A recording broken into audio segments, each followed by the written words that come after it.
Bulan November tahun lalu, Vivo coba gebrak pasar smartphone selfie dengan merilis Vivo V5 yang punya kamera depan 20 megapiksel dengan soft light pertama di dunia. Belum genap 3 bulan, kini Vivo kembali ngerilis smartphone selfie terbarunya yang usung tagline The World First 20 megapixel Dual Front Camera. Dengan embel-embel kata plus di belakang, apa aja sih bedain Vivo V5 sama varian terbarunya ini? Saya Arya dari Gadget Gaul dan inilah review Vivo V5 Plus.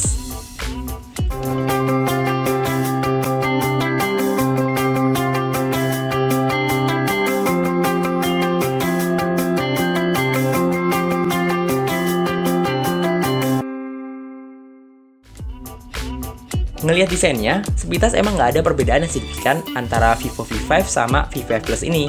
Sama-sama ngusung layar 2,5D yang berukuran 5,5 inci dan desain unibody khas HP Tiongkok. Perbedaan baru kerasa pas lagi pegang bodi belakangnya.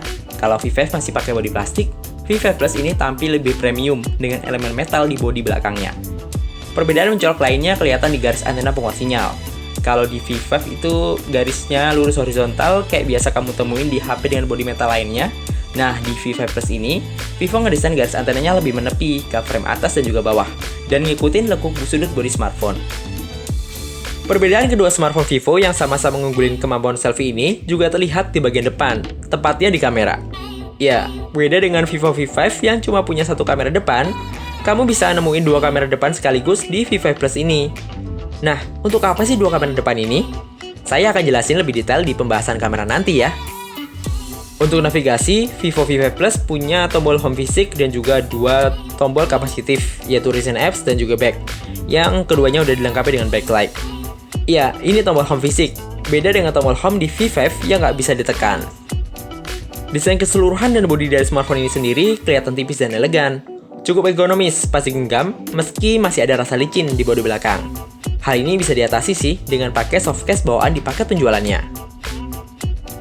Nah, itulah beberapa perbedaan desain fisik yang ngebedain kelas antara kedua smartphone Vivo ini. Tapi nggak cuma itu aja loh. Meski sama-sama punya layar berukuran 5,5 inci, tampilan Vivo V5 Plus kelihatan lebih rapat karena ngusung resolusi Full HD. Nah, untuk main game atau nonton film, tampilan layar berjenis IPS LCD dengan kerapatan pixel 400 ppi ini cukup nyaman dipandang dari berbagai angle, dan punya saturasi warna yang soft di mata.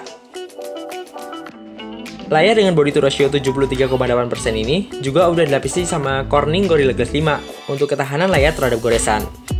Ya, sebagai informasi, Gorilla Glass 5 ini adalah jenis Gorilla Glass yang paling baru, dan diklaim saat ini baru Vivo V5 Plus yang adopsinya.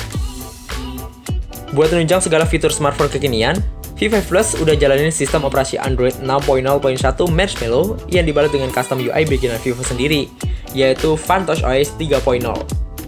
UI tanpa app driver ini punya banyak banget fitur kustomisasi, mulai dari pilihan tema, tampilan wallpaper dan lock screen, dan juga font yang bikin tampilan antarmukanya nggak ngebosenin.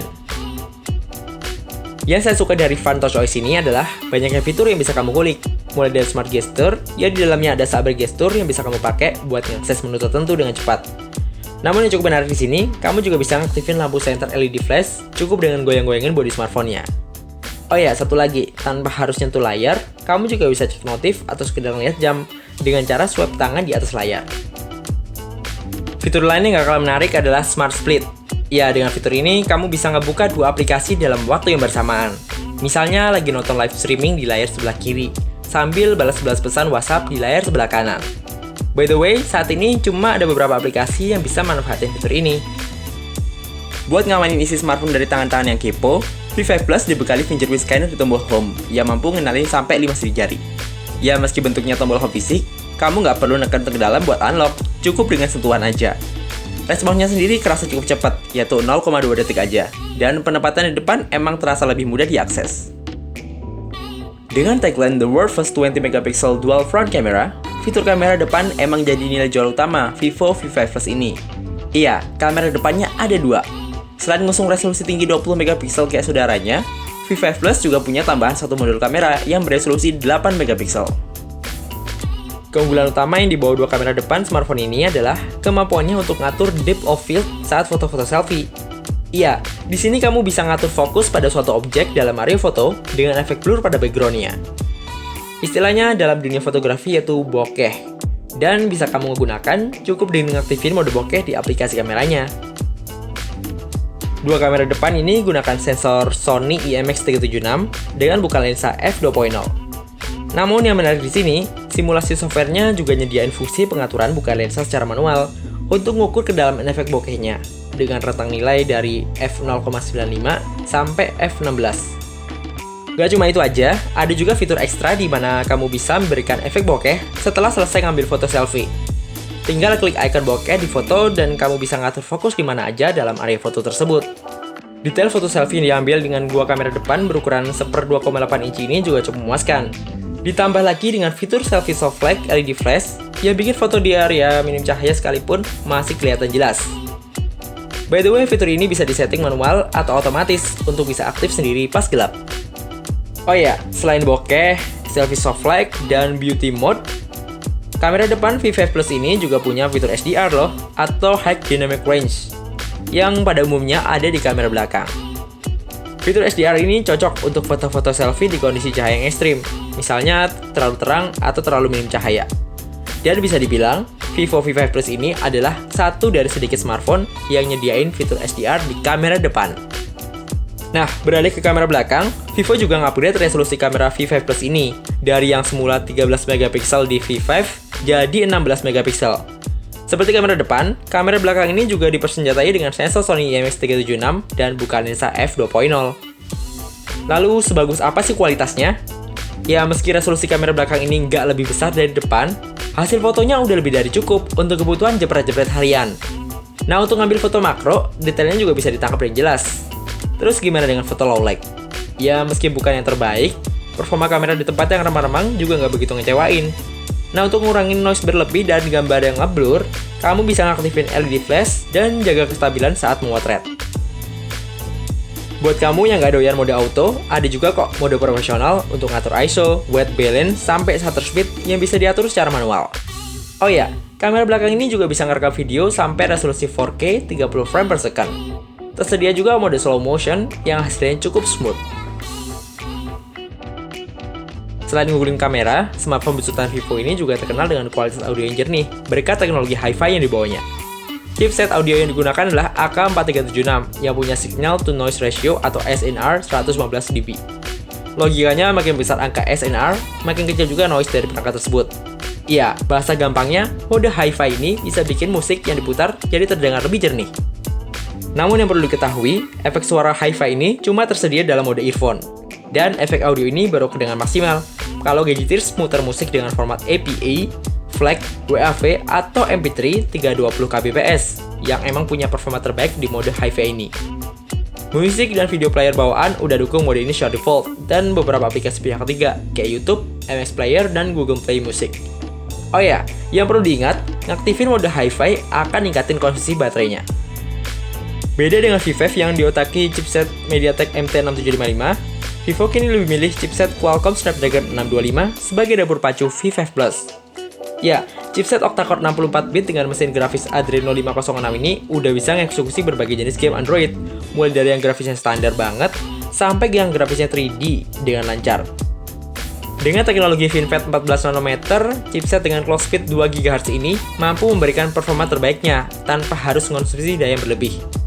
Efek yang kerasa, main game lama-lama jadi nggak bikin bodi smartphone ini cepet panas. Suhu di performa maksimalnya kini kisaran 37-39 derajat Celcius. Untuk performa multitaskingnya juga kalah ganas, berkat RAM seluas 4 GB yang tertanam di smartphone ini. Namun, free RAM yang tersedia hampir nggak pernah lebih dari 50%. Ya wajar-wajar aja sih, mengingat begitu banyak fitur di software smartphone ini. Selama pemakaian seminggu, saya hampir nggak pernah ngalamin lag saat buka banyak aplikasi sekaligus. Vivo V5 Plus udah dukung jaringan 4G di kedua slot SIM-nya, yang artinya smartphone ini udah lolos sertifikasi TKDN. SIM yang bisa kamu pakai di HP ini jenisnya Nano.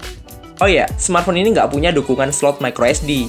Menurut saya, penyimpanan internal yang disediakan yaitu 64GB atau 54GB untuk user udah cukup lah ya buat nyimpen aplikasi, games, dan file-file multimedia lain. Dengan berbagai spek ganas yang diusungnya, Vivo membekali baterai berkapasitas 3160 mAh di smartphone ini. Selama pemakaian seminggu, saya bisa pakai smartphone ini selama 2 hari dalam sekali charging. Dengan pemakaian standar ya, seperti akses media sosial, foto-foto selfie, dan terkadang main game. Daya tahan yang di atas rata-rata untuk ukuran baterai di bawah 4000 mAh ini nggak lepas dari penggunaan chipset dengan fabrikasi 14 nanometer yang emang terkenal nggak boros daya. Dengan bantuan teknologi mesin dual charging, V5 Plus bisa melakukan pengisian daya lebih cepat dan juga aman. Nah, untuk ngisi ulang baterai 3160 mAh ini dari 10% sampai penuh butuh waktu sekitar 1 jam 48 menit. Menurut kamu cepat atau enggak? Kesimpulannya, Vivo V5 Plus adalah smartphone yang nyaris sempurna. Hadirnya dua kamera depan ini bisa berikan experience lebih buat kamu yang doyan selfie atau narsis di Instagram dan Snapchat dengan efek-efek bokeh yang bisa diatur sendiri kedalaman blur background-nya. Tapi menurut saya nggak cuma sebatas itu aja daya tarik smartphone ini. Ditunjang dengan prosesor Snapdragon 625 yang emang udah kebukti hemat daya tapi bisa diajak ngebut, Fun Touch OS yang super enteng dan banyak banget fiturnya, RAM 4GB yang luber-luber, dan fitur Hi-Fi yang manjain para audiophile ini bikin Vivo V5 Plus pantas jadi yang terbaik di kelasnya. Murah atau mahal, semuanya kembali lagi ke ada selera dan juga kebutuhan gadgetir saat ini. Untuk spek lengkap dan link pembelian, kamu bisa cek linknya di kolom deskripsi di bawah video ini. Saya Arya dari Gadget Gaul undur diri, sampai ketemu di video selanjutnya.